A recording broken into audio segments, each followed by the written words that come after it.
1593, King Henry IV of France made a promise that history remembers as compassionate and visionary. He said he wanted no peasant in his kingdom to be so poor that he could not afford a chicken in his pot every Sunday. It was a poetic image, a political symbol of abundance, stability, and prosperity. But while the king was making speeches, the peasants were already eating. They did not need a chicken, and they did not need the king, because for more than 500 years their pots had been filled by a different Henry. This one did not wear a crown. It did not rule from a palace.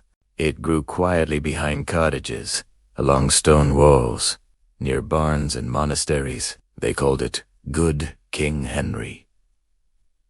Chenopodium, a plant so reliable, so generous, and so nutritionally dense that it carried Europe through centuries of hunger, war, and winter. From the 12th century until the Industrial Revolution, this humble perennial was not a side dish. It was survival. Welcome to Nature's Lost Vault.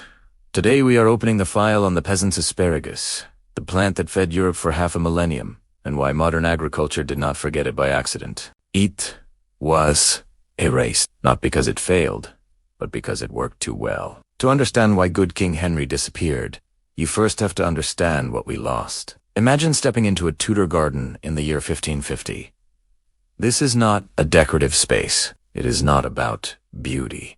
It is about calories, vitamins, and survival. At the center of this garden stands good King Henry.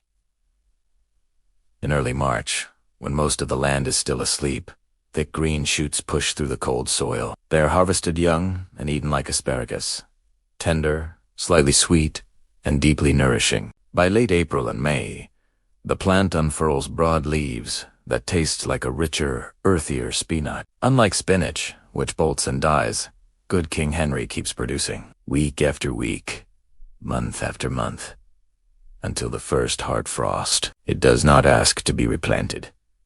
It does not demand fertilizer. You put it in the ground once, and it feeds you for decades. For medieval families, this plant was not optional. It was foundational. Soups made from good King Henry leaves, leeks, chard, and stale bread formed the nutritional backbone of peasant life. These broths carried iron, calcium, vitamin C, and B vitamins through brutal winters when little else grew. Long before modern nutrition science, people knew this plant kept them alive. The Romans knew it too. Pliny the Elder wrote of a plant so valuable that Emperor Tiberius demanded it as tribute from Germanic tribes instead of gold. Historians believe this plant was good King Henry. Imagine that, an emperor valuing a weed over precious metals.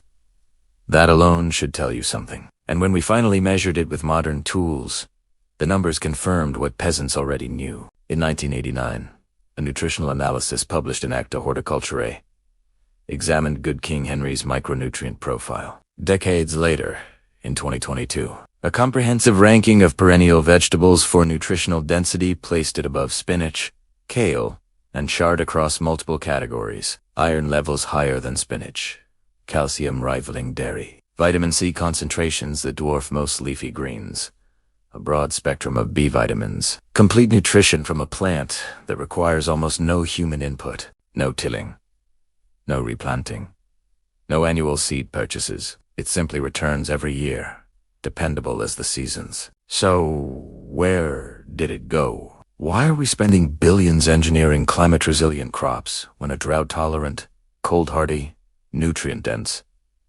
perennial already exists? The answer is not a shadowy conspiracy. It is simpler and more unsettling. It is geometry. The death of good King Henry began not with malice, but with machines. In 1701, an English farmer named Jethro Tull invented the seed drill. It was a revolutionary device that allowed farmers to plant seeds in straight, evenly spaced rows. Yields increased. Labor decreased. But the machine had a preference. It favored uniformity, annual crops that start from seed every year and behave predictably in rows. Wheat, barley, turnips. Good King Henry did not fit this system. It grew in clumps. It spread by roots. It ignored straight lines. You could not feed it into a drill. You could not standardize it, and you could not easily mechanize its harvest. In the language of emerging industrial agriculture, it was inefficient. When the Industrial Revolution accelerated, farming stopped being about nourishment and became about throughput. In 1837, John Deere invented the steel plow. For the first time, farmers could break tough, virgin soil at scale. But perennial root systems, like those of good King Henry, were the enemy of this new power. Decades-old roots held the soil together. They resisted the blade. They slowed the process. Annual crops, with their shallow, fragile roots, were easy. Plow, plant, harvest, plow again. The system did not select crops based on nutrition, resilience, or farmer independence. It selected for compatibility with machines. By 1900, the tractor replaced the horse, and every new machine shared the same assumption. The land must be wiped clean every spring. Anything that resisted this cycle became a problem. Perennials like good King Henry did not just survive disturbance. They thrived without it. Their roots went down 3 feet or more. They stabilized soil. They broke plow blades. In the eyes of industrial agriculture, the very traits that made this plant resilient made it unacceptable. It was labeled inefficient, not because it failed to feed people, but because it slowed down machines. But machines were only half the story. If technology was the weapon, the business model was the motive. In the early 20th century, the commercial seed industry exploded. Companies like Burpee, Ferry-Morse, and Northrop King discovered a fundamental truth. Perennials are bad for business. An annual crop is recurring revenue. You buy seeds every year. A perennial is a one-time transaction. You plant it once, and your children are still harvesting it 20 years later.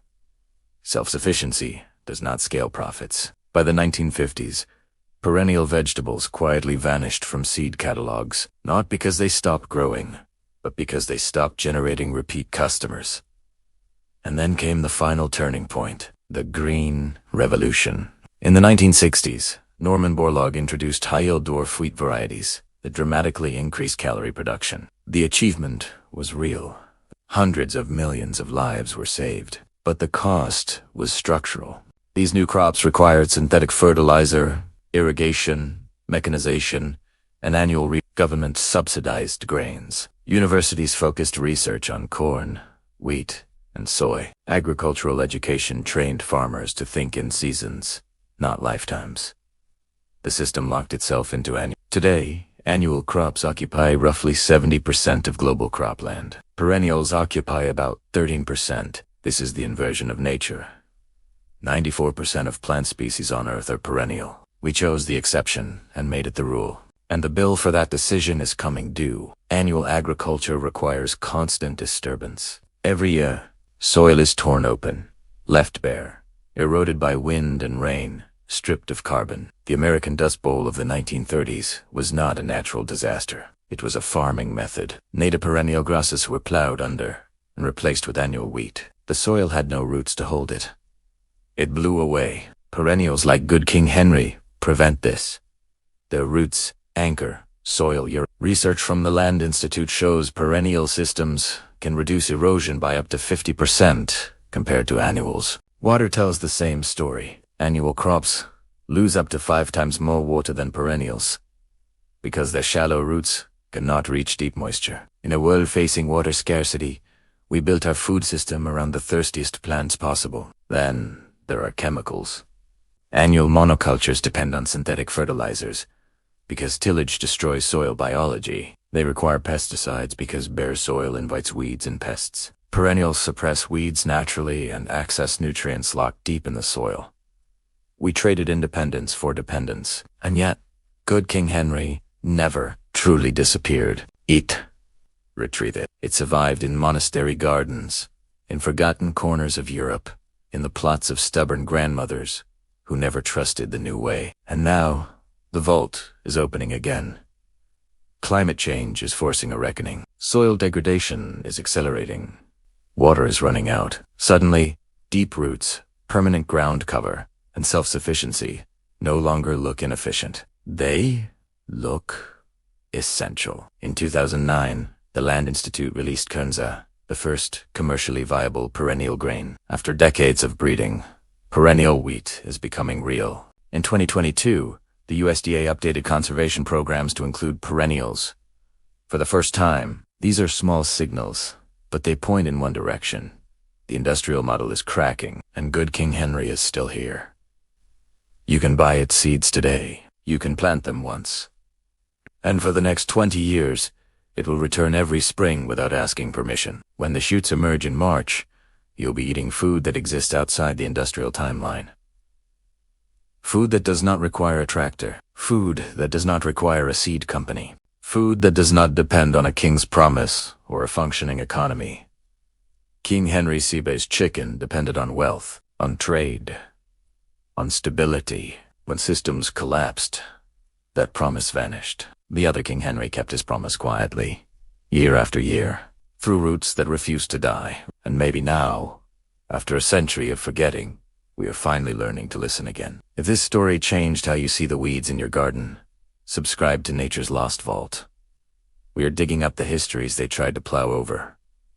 Some promises are made with words. Some are kept in roots. Plant the future. The next vault opens soon.